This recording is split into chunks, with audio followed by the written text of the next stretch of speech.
Good morning, everybody. My name is Diane Walleser, and I am the CEO and Senior Strategist at Interact Communications. And we're a specialist firm that supports only two-year colleges. So it's kind of our jam. It's what we do. And with me here today, I have Lisa Kasper, who's our VP of Client Services. And then we're here with our community college baccalaureate specialist, Angela. So tell us about you, Angela. Oh, well, let's see. So I'm delighted to be here. I'm the president of the Community College Baccalaureate Association. We're a nonprofit in the higher ed space, and we're focused totally on helping community college associations, state legislatures approve, implement, develop bachelor degrees at the community college. These are bachelor degrees that are offered and conferred by the community college. And what we do are workforce-focused bachelor degrees, and we're very focused on equity outcomes, positive salary outcomes, and we align very well with workforce in the industries that are in the community college's service district. So those are things that we're really excited about. Today, so we've been looking forward to this conversation for a long time, Diane and Lisa. And today, we're going to talk about how do community colleges market to that elusive, non-traditional 24 and plus age group. Because they're very good at working with their traditional students, the high school students, there's more of them in one place. So how do you market to, those folks that are out in industry, that are home, that are in different places in the community? So that is what we wanted to talk about today, Diane. And I know that you're an expert in this. I've seen some of your work that you've done, and I know that you all specialize in this area.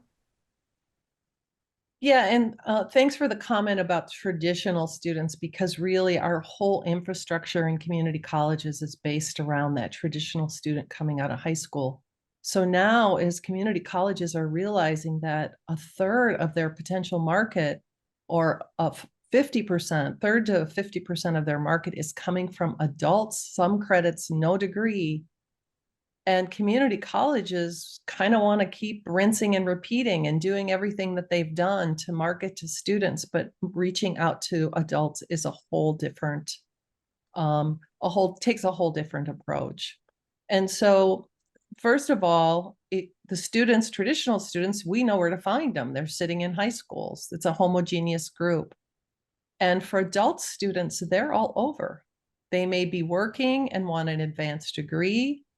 They may be out of work and need upskilling, or they want a career with a higher wage. They could be a veteran looking for new skills. It could be a mom looking to advance skills. All of those audiences require different messages. And so understanding that they're in different places and requires different messaging the marketing is a lot more complex in approaching some of the adult audiences. So that the first thing you have to do is where are they at? Who do you want? And then what would that message be to them? And then typically, when we talk about what the message is like, they really want to know about affordability. And that's why the baccalaureate options with community colleges are so appealing, because they're so affordable. Right. And they love their community colleges because they're in their neighborhoods. They're easy to get to, they're easy to access. And so bringing in and highlighting affordability in messaging to your adults is really important. The second really most important thing is flexible scheduling options, because they want to get in as quick as they can and get out. And so it's really important to have options for them where they can maintain their full-time job. They can take care of their children, and in many cases, their parents, because this is a lot of these adults are sandwiched between aging parents and raising their own children. So they have tremendous scheduling options. So trying to figure out for them how you can present your course options at a time that they can take it and they can work it in with all their other life challenges that and things that are really important to them, like jobs and children and family. So it's really figuring out a way to sandwich that in. I'm going to take a breath here and let Lisa drop in a few comments here. Yeah, I was going to add, not only is that flexibility important, but also them having a plan, having program maps that show them the entire, here's what you're going to be doing for the next 18 months, so that they know they can plan childcare, they can plan their job, their family around that plan. So I think that's something we've been seeing a lot, right? We might have that flexible schedule at a lot of colleges. I think, we have remote options, hybrid options, high flex options, but the student doesn't have access to that plan. Here's what it's going to look like for a year, and these courses are going to be available to you. You're going to be able to get a seat in them. This is what it looks like all the way through to graduation or the certificate or whatever is the end game. And I think that we may, as Lisa said, we may have all those options, but if we're making that adult student, go on a scavenger hunt to find all the courses and figure it out, and then all of a sudden the course might be offered, but it's at noon on a Wednesday and it's right in the middle of their workday. So mapping that out in cohort groups, even if you can, so that they can see when they commit to a program, every Wednesday night, I have this commitment, and then they'll work around it. But if that changes every semester, if the schedule changes every semester and they can't get the right courses, it's just going to slow them down. So really mapping it out very clearly for them from the start. So I just want to capture and just emphasize and say, amen, this is true.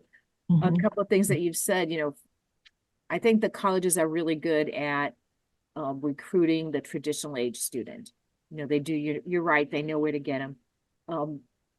Understandably, the bachelor degree students, most schools can only have about 10% of their enrollments that are in bachelor degrees. So when the marketing department is saying, oh, we've got 90% who could be this, but only 10%. So that makes it difficult to spend your marketing dollars on a group that's harder to find. That website is so important. And then Diane, you brought up affordability, like I think we need like big billboards that say, community colleges are affordable. And by the way, affordability means something different to every family in every single different community. So how they get that. And then Lisa, you talked about having the courses all mapped out, and that is so important. So the student knows, like, okay, I can work my schedule around this. I can get childcare around this. And that's hard for colleges to do, to commit to, having the courses on Tuesday evening at this time, over and over again. But it's really critical that they do that, and then have the student be able to find that stuff. I wish there was a website and you could plug in what you needed, when you needed it, and see, what comes up. So. Well, the advantage that the community colleges that offer the baccalaureate degrees have is because it is a small portion, so they can be very targeted. So they know if it's a business program, then they know they know where to start with them, Right. So also they can kind of create these connections with the business and community, so making connections with employers that hire a high degree of folks with that major.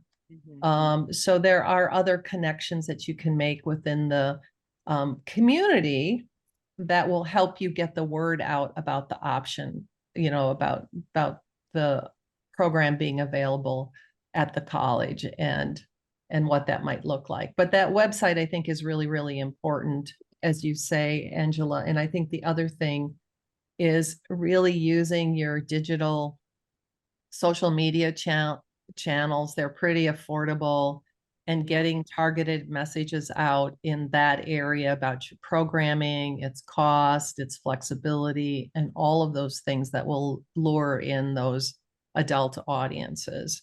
And we know the adults are probably a little bit more favor Meta, the Facebook, and Insta as some of their options. And we know that YouTube is a big favorite for all, you know, for content as well. So those are some of the adult channels that are a little more popular. Point.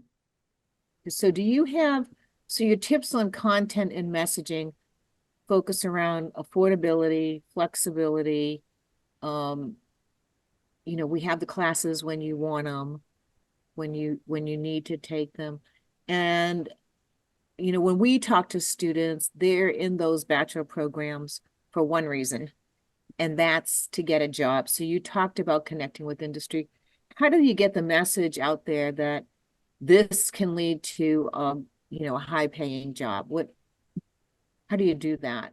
I think the best way to do it is if you have alums, that you have the alums do the speaking for you on your social channels to those endorsements, and having them be your influencers to say, hey, I went through this baccalaureate program at the local community college, and now I'm at ABC organization. And this has afforded me the opportunity to have a job at this level. And let me tell you about the job, because that's the greatest opportunity. It's a little harder for newly starting programs that don't have grads yet.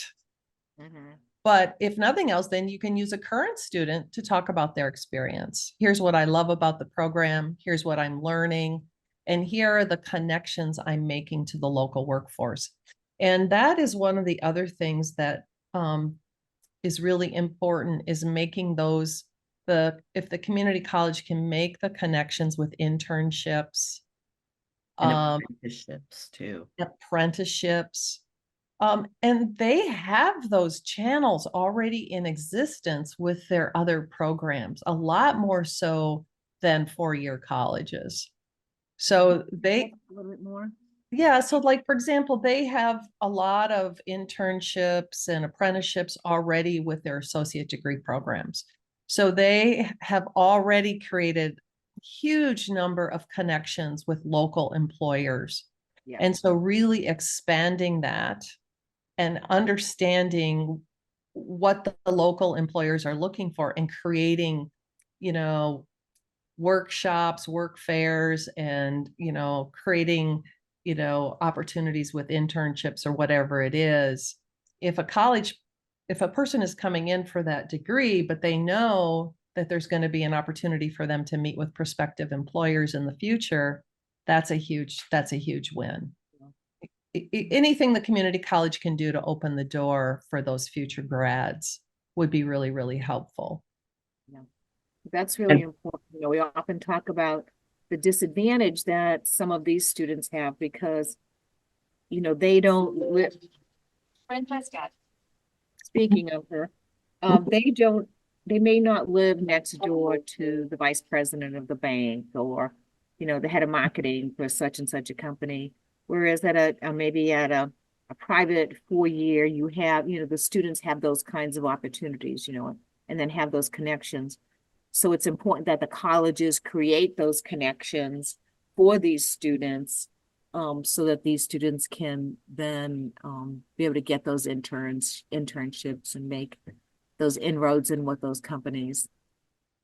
So one of the funnest events that I ever hosted was for students to work with local employers, and you just, you know, kind of did something like the dating pool, where you put an employer at the table, and then you rotate the students around and they get to ask questions to the employer. So you rotate these students around local employers. You know, what are the jobs for this type of degree? What is the expected starting pay? What are some of your benefits? So bringing those employers into the arena where these students can actually, speed interviewing is what we called it.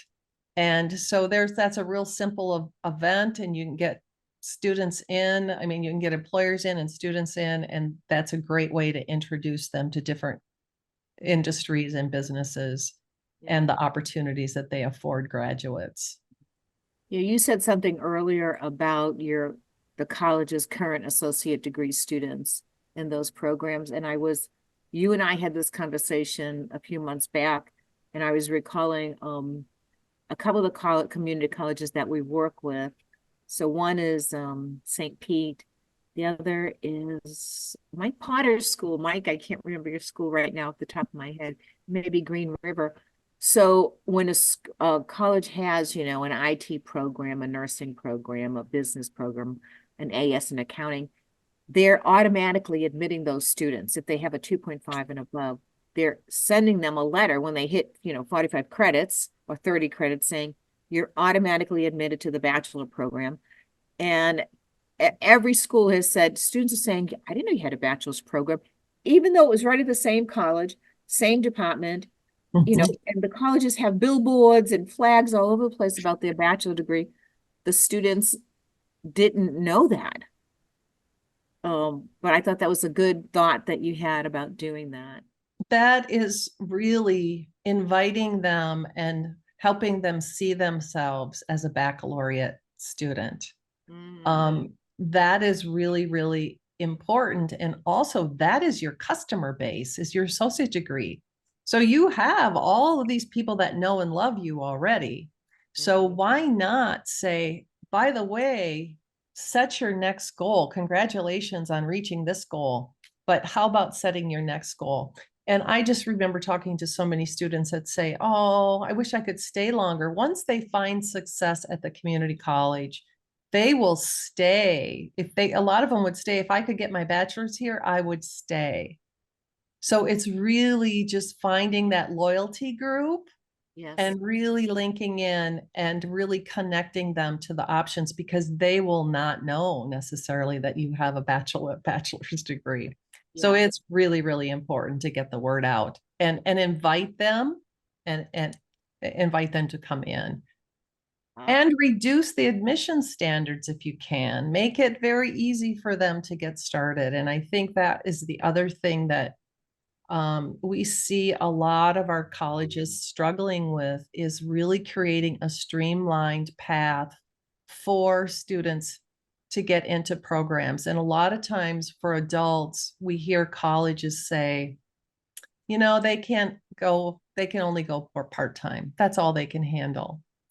And I think that that's unfair, because the motivated students are willing to put the time in as long as we create options for them that work within their schedule. So if colleges are forcing students to do this, pick a class here or pick a class there, and it isn't flexible and they can't get to the admissions department, they can't get in to be advised because they only have advising during the day. And the financial aid offices only open certain hours. I bring this up only because the infrastructure in these community colleges and the services available in the support department need to support adult students as well as traditional students. So making sure that the right support services are available and accessible for adult students is really, really important, and something that colleges should consider, because they may be inviting students in to attend, but students get in and they struggle getting the services, and it causes them to either slow down and go part-time or to stop out. Yeah, I think it's not uncommon when we visit schools, we ask, if you could find the courses you need and would you become a full-time student? If everything was perfect and you were able to find that perfect schedule and get the courses you want. And there's always a very good percentage that say, yes, I would. I wouldn't be part-time if I could find those courses and get the degree I need. So there's a lot to be said there. That's really your audience. That's really important. And you both said things that I want to make sure that we hear, because Diane, you use the terminology invite. I wanted to invite, we should be inviting the students to come in. That's really a different thing than recruiting, isn't it? I mean, it's a more Yes. personal, Yep. I want to invite you into Mhm. this because I think in the implicit assumption there is because I know you can do it, That's right. right? That's So right. you're inviting them, and then I think you said see themselves as a bachelor student. Mhm. A lot of the students that we had didn't never dreamed that they Never would get a dreamed. bachelor's degree. No. So that was the other thing. And then Mhm. Lisa, you talked about if a student could identify or if they could get a schedule that actually works, like maybe these 6-week courses that meet every Tuesday, Wednesday night, or a course that meets all 15 weeks, but it's, 2 courses back to back on a Tuesday evening, 6 to 7:15, 7:30 to 8:30, something like that. Those seem to work for adults, and then meet every other week. I mean, there's all kinds of models. Right. And then you throw a hybrid course in there or a completely remote course, and now they've got maybe a full-time schedule. Yeah. Yeah, these are all such important things. I know the numbers are small, but I had a president, Ann McGee, who always said, counted for that one. It made a difference for that one. And so we're always trying to keep that in mind. And Lisa, you talked about the barriers that we create. Well, Diane, you also talked about that our infrastructure sometimes, because of state rules and regulations, create these barriers that it's very hard to get around and through and overcome. Can you talk a little bit about that? Well, I'm going to toss this one over to Lisa because there's a lot of colleges that still have rigorous admissions requirements. And so, Lisa, do you want to take that one? Because that's kind of your specialty. Sure. You know, besides the admissions requirement, it's all that what we consider post admissions, right? All that onboarding, right? Get us your final transcript before you graduate, even though we already have your transcript and could probably get that final transcript on our own.